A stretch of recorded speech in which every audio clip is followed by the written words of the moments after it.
Grazing along the African savannah, the white rhino keeps his ears peeled for the danger bird, despite not having many predators to worry about. When opportunity squawks, the rhino definitely listens. But the classic symbiotic relationship between the rhino and the oxpecker may benefit the bird more than the mammal. But animals take what they can and give nothing back here in life, death, and taxonomy.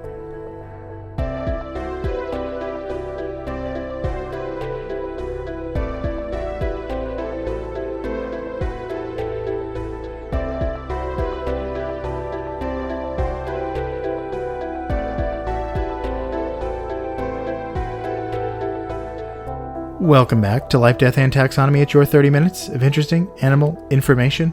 I'm Joe. And I'm Carlos. And today we're talking about Marco Polo's thick unicorn. But more on that later. Did he really Did he really? think that it was a thick unicorn? Oh, well, we assume because he wrote in his diary or his journal or whatever. I saw a thick unicorn. No, he's like, unicorns are real, and here's what they look like. And he describes a rhinoceros, which is what we're talking about today. This is back in the day when everyone was looking for unicorns, and they found them in narwhals, and they found them in rhinos. But in terms of textual criticism and manuscript-like studies, who knows what Marco Polo said, because all the manuscripts of his writings are different. So... Well, no, wait. Yeah, manuscripts, right? Yeah. The copies. The copies. Yeah, the manuscript is the original, right? No, I think it's not. manuscripts are the copies. And we only have copies, just like most historical documents. We have the copies of them. And the more the copies agree, the more accurate, the more like confidence you have that the original source is accurate. And Marco Polos are all like a hodgepodge of different things. So we have no idea what he thought about rhinoceroses. No, we don't know if he saw unicorns or if somebody like did a parody. Somebody's trying to drag Marco Polo's good name through the mud. Through this right across the Silk Road into the ditch. Yes. So, but we're not talking about any rhinoceros, right? We're talking about a specific one. The white rhinoceros. That's white. Or, we're going to call it here, Tammy the Timid Tank and Rosie's Red Rhinoceros, RRR. I don't know if you've ever... This has been weighing on my mind heavily recently. This book called Dr. Seuss's ABCs, and it's a book that I've had to read to my son every day. I haven't memorized. So, when I was thinking of nicknames... Is it a book for infants? Like, are they supposed to be able to absorb that? No, they just like the repeating sounds and the sing-songy rhyming and stuff. And it has to be the same book? Well, for him, he stops fussing for certain books. His favorite part of the book is Ostrich, Oil, Orange, Owl. Like, that's when he, like, starts to giggle. But if we pick up... So then I'll pick up another baby book, like War and Peace, and he just starts to get really fussy on me. He gets bored during War and Peace? Yeah. So, like, Seuss is his jam, not Tolstoy. And what if you read him Tupac? I've never read a book by Tupac. No, what if you just read poems and rap by Tupac? Poems. I think he did actually write poems. I would have to say it, like, really enthusiastically. And I don't know. I couldn't even pretend right now to do a parody of what that might sound like, because I couldn't name you a single Tupac song. Uncultured. Knees weak. I couldn't either. Spaghetti. Something about spaghetti. That's Eminem. Never mind. That's like very much not Tupac. It's rap, whatever. It all goes into a category, a very, very tiny box in my brain, and it's usually closed. Anyway, taxonomize this rhinoceros for us, Captain. Okay, well, it's in the kingdom you know, love, and are in, the kingdom Animalia. It's in the phylum Chordata. The class is Mammalia. You've been doing a lot of mammals recently. Have I? I thought I did a fish not too long ago. You might have done a fish not too long ago. Oh, But and I yes, guess I did the hedgehog. Yeah, we've been doing mammals recently. As a team, you know? That's true. The order is Perissodactyla? Perissodactyla? Is that odd-toed ungulates? Yep. It's odd-toed ungulates. Ardeo and Parisso. Perissodactyla. The family is Rhinocerotidae. Rhinocerotidae, yep. Rhinocerotidae? Yeah, Rhinocerotidae. The genus. There's a joke in there somewhere. There is, but I feel like it's just with a day, and we've done that a million times. Or today. Today, yeah. Rhinocerotidae. The genus is Ceratotherosum. Ceratoptherium? Ceratotherium, there you go. I have to imagine that has to do with horns, because it sounds like Triceratops. Yeah, that has to do with horns. Or horn-like appendages, as we'll learn. But it's just a genus of rhinoceroses. Yeah, there's only white rhinoceroses. Yeah, there's only one species. And there's two subspecies, but the species is Simum. Only one living species. Yeah, there's one living species, two subspecies, but maybe not for long, because the what is it? The northern white rhino there's like two left, two females, and they have some frozen genetic material from a male, and they've tried to artificially inseminate one of the two females, and it didn't go well, but they're not giving up yet. Yeah, it was really hard finding. Because at first I picked the rhinoceros, going like, there's got to be an awesome like major fact that we can expound upon here, and then I was just trying to find any information on this rhinoceros that didn't have to do with its conservation. It's like, hey, look, it's big, it's got a horn. Well, because the biggest and also news... they're almost all dead, and it's like, those are the only three things about this animal.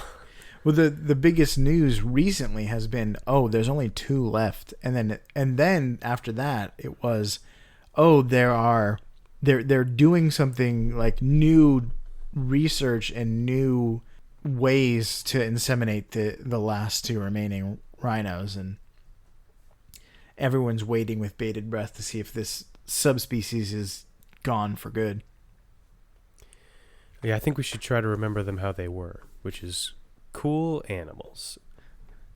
How they were? What are they? They're still cool animals. There's just but we're two. just like, we're only focusing on their one key defining trait, and that's how few of them there are. Oh, I see. Well, we're not. We've got better stuff to talk about. Your perspective is that Google SEO is only focused on, if you dig deep, there's my lots major of fact stuff. can't be there's only two of them. that's not a special ability. No, it's the opposite of that. So, would you like to hear a description, or would you like to I want play to a game? I want to break free. I want to break free. Since I want to say that since we're in the business of naming things, it's time for my favorite part of the show. Critter groups, the part of the show where I ask you, Joe, a question, and that question is the same every time. What is the name of a group of this animal? We're talking about rhinoceroses. So, Joey. It's also called the term of venery or the collective noun. It's all the same. I forgot about that. I didn't have that part. So, Joey, what's the term of venery for a group of rhinoceroses? Is it A, an ash of rhinoceroses? Is it B, a bash of rhinoceroses? Is it C, a crash of rhinoceroses? Or is it D, a dash of rhinoceroses? So, full disclosure, you already know. I read the Wikipedia page. It had it on there. Never mind. And for a second, I thought, because you're saying so many similar words, I might have forgotten. But then you said crash, and I immediately remembered. Darn it. All right. Oh well. I was like, wait, maybe it is Clash. And then, like, no, it was Crash because they crashed through. If they ran through shrubs and thickets, they would crash through it. If they ran through a watermelon stand or a cabbage stand or anything else that gets in the way of Indiana Jones or the Avatar, they would crash through it. They'd also dash through it and bash it as well. That's fair. I just wanted everything to line up with A, B, C, and D. All right, well, that was ding, ding, ding. You win. Hooray. I meant to tell you that before so that maybe you could do the etymology thing. Yeah, because the other option is herd. Yeah. And Crash is so good. It's so perfect that I didn't think you'd get it. But oh well. I didn't go looking for it, but I read it. I've read it by accident. Usually I have to go looking for it. But I read it multiple times while I was doing research, so I figured there was a possibility that this day would come. Would you like to know what it looks like? Yeah. Have you ever seen a rhino? Yeah, in a book. It looks like that. My favorite book, Dr. Seuss's ABCs. I went on, like, I think it was like Lion Country Safari or something like that, maybe one in Disney, I forget. But I saw a rhino, and it was peeing for like a solid, like a full stream. Like you opened a fire hose? Like a thick stream of frothiness for like delicious. Actually 4 minutes. This is a long time. It must not have been the Disney thing because you don't stop anywhere for 4 minutes. Unless there's a rhino in the road. Or it might have just been like in the middle of a field that we were driving. Like, you know how sometimes you drive, like you could go all the way around through a field? Yeah. So and you're just fixated on this peeing rhino in the middle of the field. Watching him make lattes. So effervescent. Oh, it's nasty. But they drink 2 times a day, and when if it's not the really hot times in South Florida, you could pack away some water. Did I ever tell you about the time that I went to the Animal Kingdom and we passed by the hippo enclosure and there were 2 hippos like really, really close to each other, like butt cheeks to nose, and then the one in front just unleashed all over the one behind it, and the other one behind it like frustratedly attacked the one in front of it. Oh man, that was nasty. But anyway, animals are cruel to each other and bullies, so just remember that. Here's what they look like. Rhinos, not hippos. White rhinos are large, organic tanks with keratin horns coming out of the front of their faces. White rhinos have 2 horns, with a larger horn in the front of the face and a smaller one directly behind it. I think black rhinos only have 1 horn. They have a hump on their backs, on the back of their neck, and trunk-like legs and feet, but unlike an elephant, like tree trunk. Black rhinos have 2 horns as well. They do. Who has 1 horn? Maybe just an extinct. There are 3 rhinos species that live in India. Oh, I thought there was only the 2. Black and white rhinos are the only 2 that live in Africa. Gotcha. Unlike an elephant, their feet flare out at the bottom like a bell, with 3 distinct toes. They have mouths that form a vague square shape, and that's their other name is this square-lipped rhino. Right, that's the main way you can tell the difference between a black and white rhino, because their coloration isn't really white and black, or even that much lighter and darker.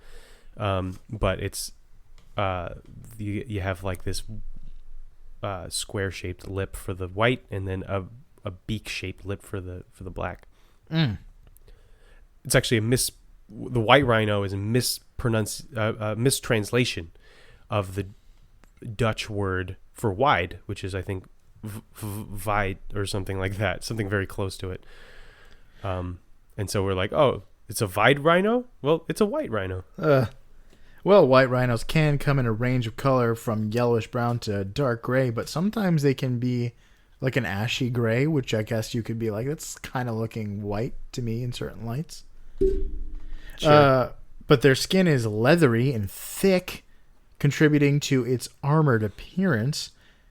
They're also said to have the widest set nostrils of any land mammal. And olfactory systems in their brain are larger than the rest of their brain put together. So they're built to smell. They're just built different. Nice. But that brings us to size relative to something silly. Welcome to the Beloved Measure Up segment, the official listener's favorite part of the show, the part of the show that's presented by you. And it's when we present the animal size and dimensions in relatable terms through a quiz that's fun for the whole family. It's presented by you when you send in audio of yourself saying, singing, or chittering the words measure up into ldtaxonomy@gmail.com. We don't have a new measure up intro this week, but that means we get to hear from an animal and Carlos has to guess what it is. Without further ado, the listener's favorite part of the show.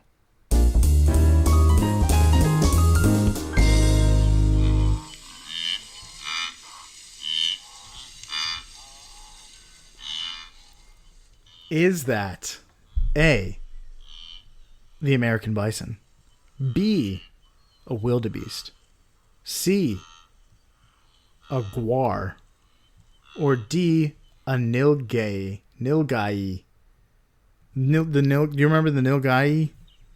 No. It was that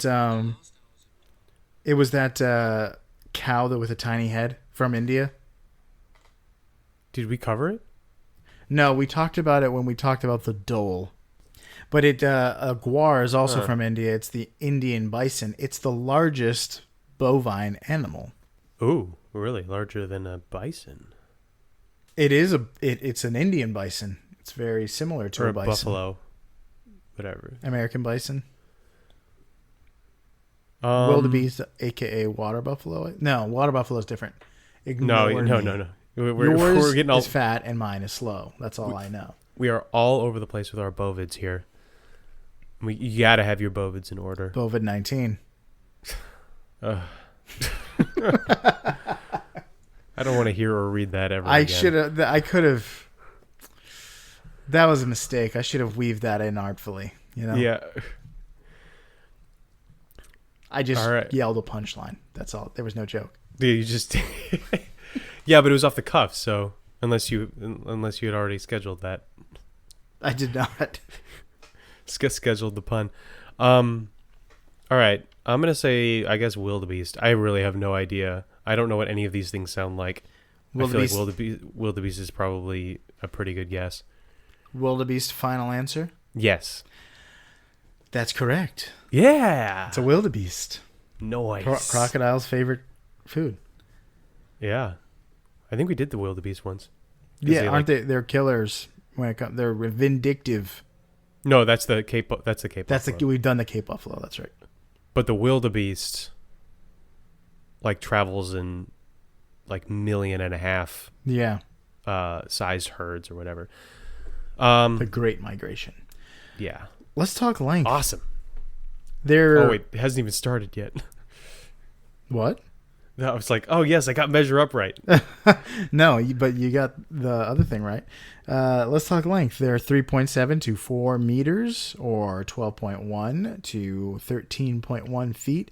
How many 1964 Hess tanker trailer replicas go into the length of a male rhino?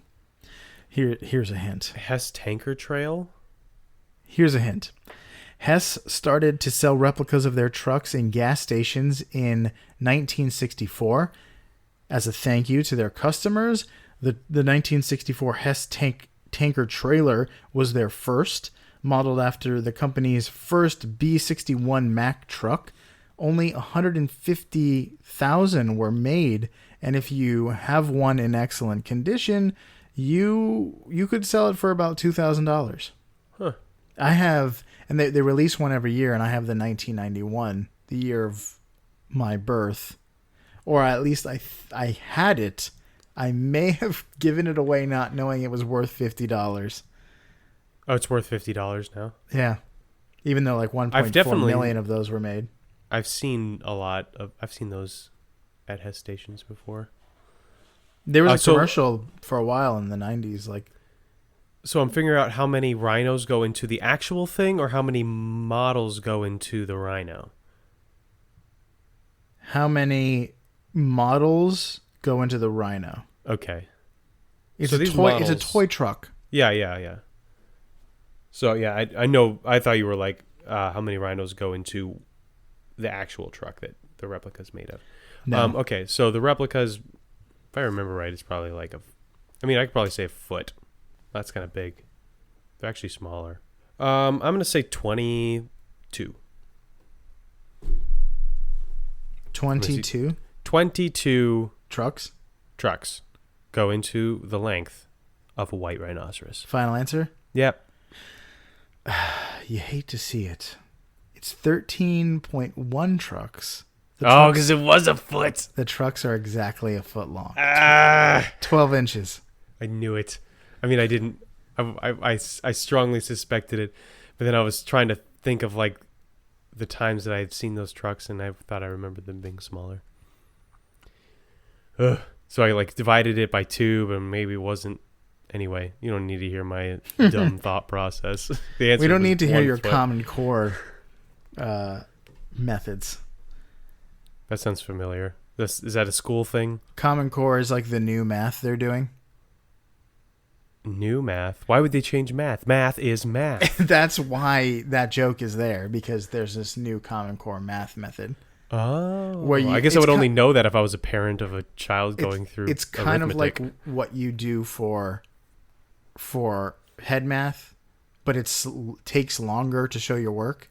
So parents, you pull out the places. So instead of doing like 171 plus 131, you do 100 plus 70 plus whatever. No, if I did 171 plus 131, I would do I would do two. I would take the hundreds, and I would that's 200. I would take 70 and 30, and then that's 100 there, so I got 300, and then I would take the last 2, so I would have 302 would be the answer. The point the point of it is to like pull out the places and really teach kids what they're doing when they're adding, and like they understand the values of the numbers, because like when you just carry the 1, it sounds like, oh, I'm putting a 1 over here, but you're actually putting 10 over there. You know? Oh, so it's making it less. It's less. It takes longer. There's more steps.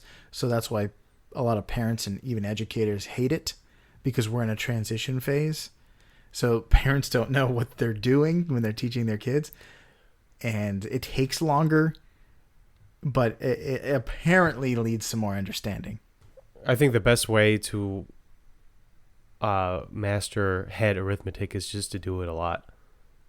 Well, that's rote memorization. And no, not rote memorization. Just like this podcast has really helped with my brain, my head math, head arithmetic at least. Oh yeah. Just because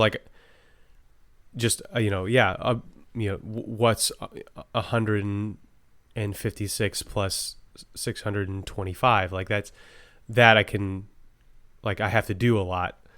So it's not like I don't memorize that. I just figure out how to do it. I don't know. Play D&D. That'll help your arithmetic. True. Well, okay, next one. Let's talk weight. They're 2,300 kilograms, 2,300, or 15,070 pounds. No, how many rhinos? Right. That's not right. What? Should be 5,070 pounds. 5,070 pounds. I'm illiterate when it comes to reading numbers, apparently. You didn't do the core 4 or whatever you said. Common Core. Common Core, yeah. I mean, I can add them. I just can't say them out loud. 2,300 or 5,000. 5,070. 5,070 pounds. How many rhinos go into the Mack Granite heavy duty truck's maximum load weight? You're really hung up on this truck thing. When I find a theme, I just ride it into the sunset. Just with the Kenosha Kickers in the back, all the way to Chicago. That's right. Here's a hint. Loaded weight refers to the weight that is transferred to the road from a fully loaded vehicle's axle. The federal limit of gross weight on a federal road is 80,000 pounds. All right, so I'm going to assume that would be like a train. Trains, little known fact, trains do not drive on federal roads. No, but like one of those like super oversized double trucks would probably be on the closer side to that limit. Well, like if you're a tractor trailer and you're pulling like 2 trailers, your axle's not transferring the weight of two trailers. Oh, it's per axle? Yeah, or a set of axles if there's like more than one axle on one vehicle. But you've got like, if you're pulling a tractor trailer, the trailer's on a different, like it's not transferring all of that weight to like the Mack truck, you know? It's sharing weight with another axle. Share the load? Share the max load. Okay.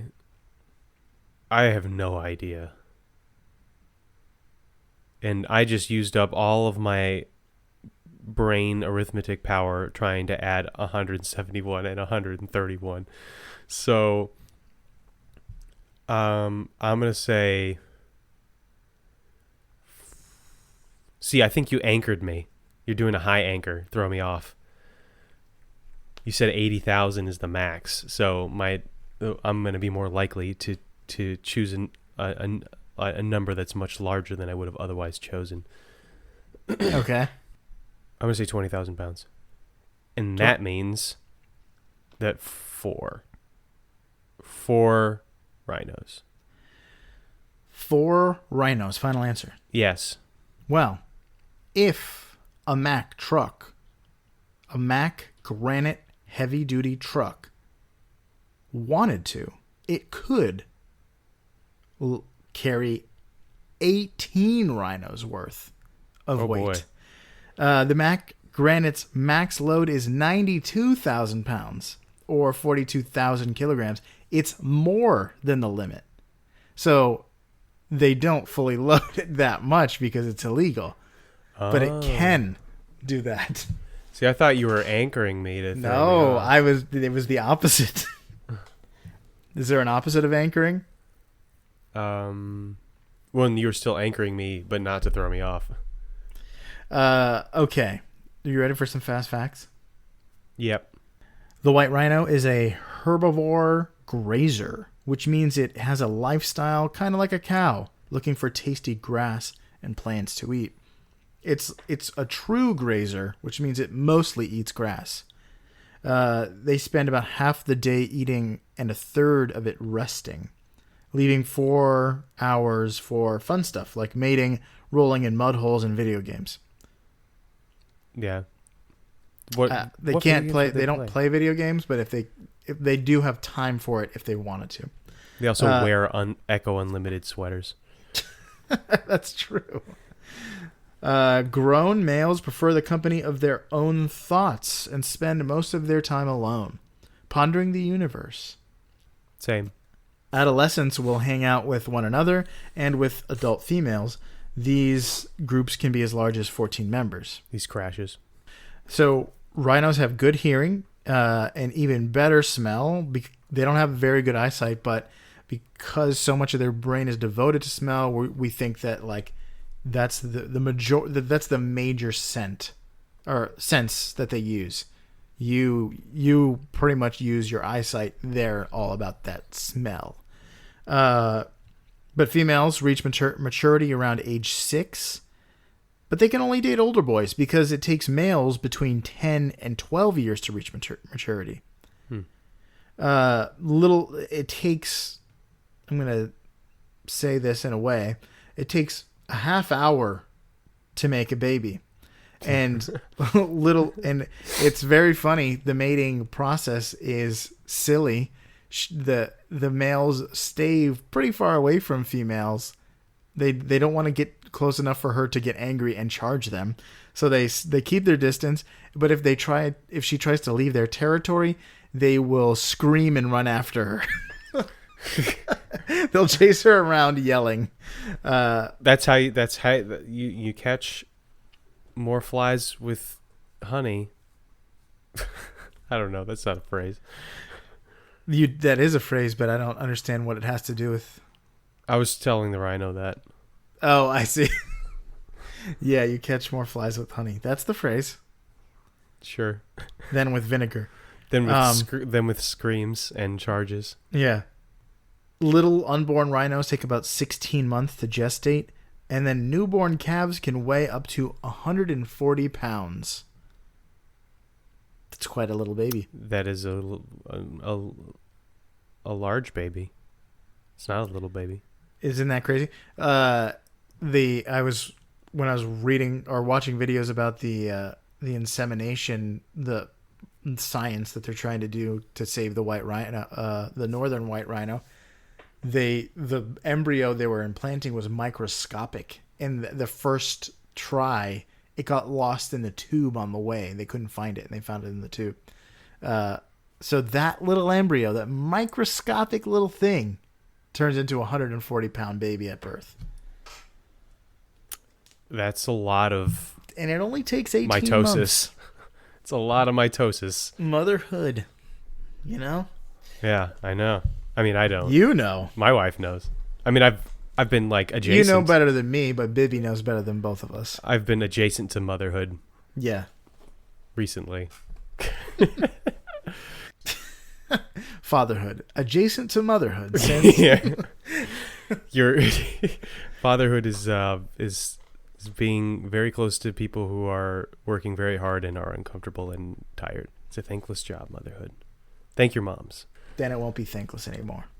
Exactly. All right. It's time for the major fact, which I'm calling Scaredy Crash.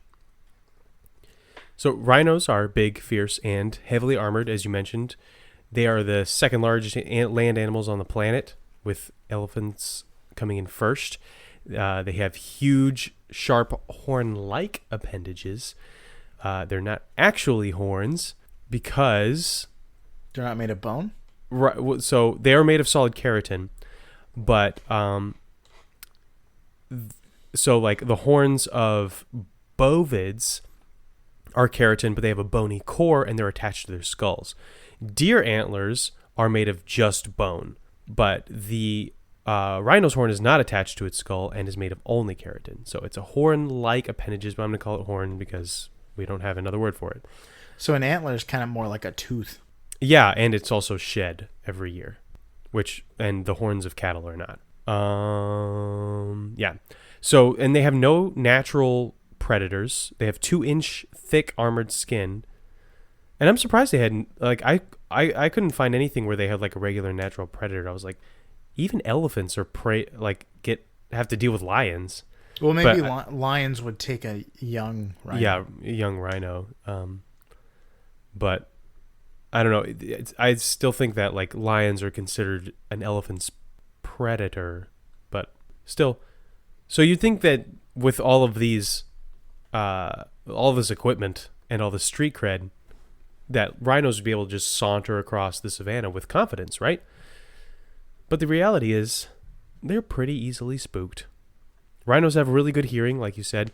Their ears can turn almost a full 360 degrees around their heads, but they have poor eyesight, and if they're startled, they'll either run away or just charge the thing that they think is after them.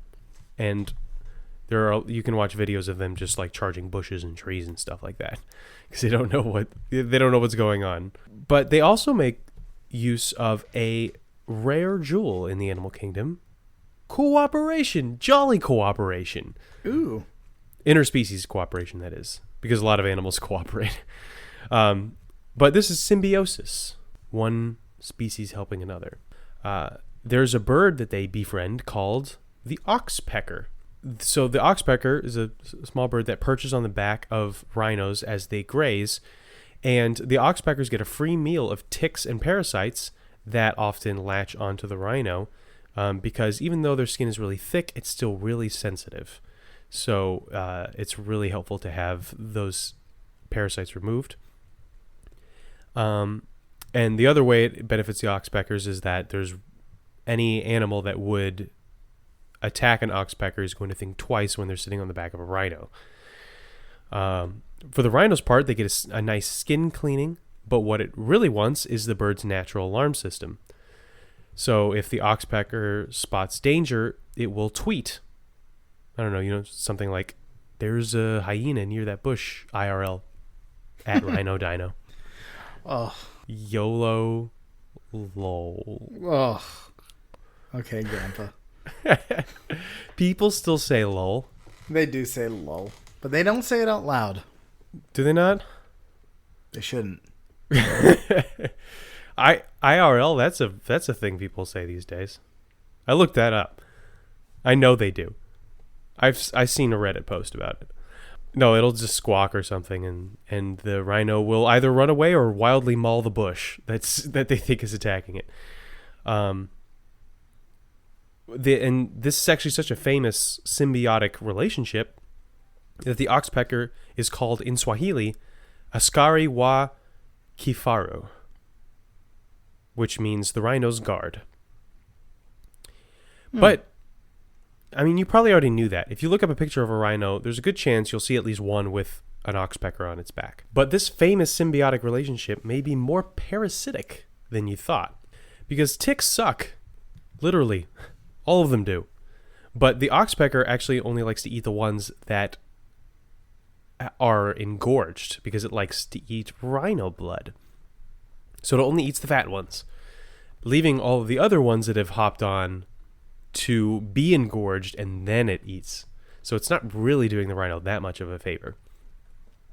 So it's selective and it's self-serving, because one of its main food sources is rhino blood. The bird will also find infected or infested wounds on the rhino and eat any larvae or parasites that are living there, so like maggots and stuff. But it will also eat the scabs and tissue, which opens the wounds and causes more bleeding. So really the oxpecker is a parasite, and the rhino begrudgingly allows it to be there because it sounds the alarm. However, there are other birds, like the cattle egret, that also do this with other like bovids, that eat all of the parasites and don't disturb the rhino's wounds or hurt it any more than it is already hurt, and will eat, take care of everything. So we really need to be like doffing our cap to the cattle egret and kick the oxpecker to the curb, because he's just out for himself. Because both will do the important thing that the rhino cares about, which is sounding the alarm when a predator approaches. However, if you're a full-grown rhino, there is almost nothing you have to worry about. But if you're a full-grown rhino with a calf, then there is something you have to worry about. So there's that. There is that. And that's all I got. Well, that's all I got. All right. So for you out there in Podcastia, that was the white rhino. So armor up, sharpen your horn-like appendages, and keep helpful birds on your shoulder like the white rhino here in Life, Death, and Taxonomy. Nice.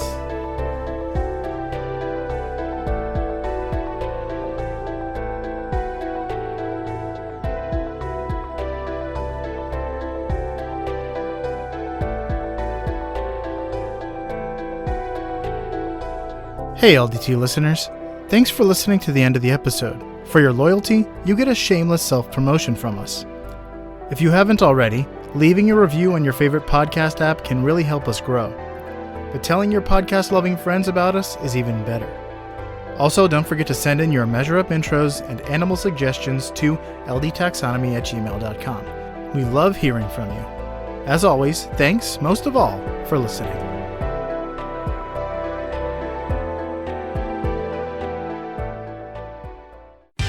Life, Death, and Taxonomy is my favorite in the world podcast.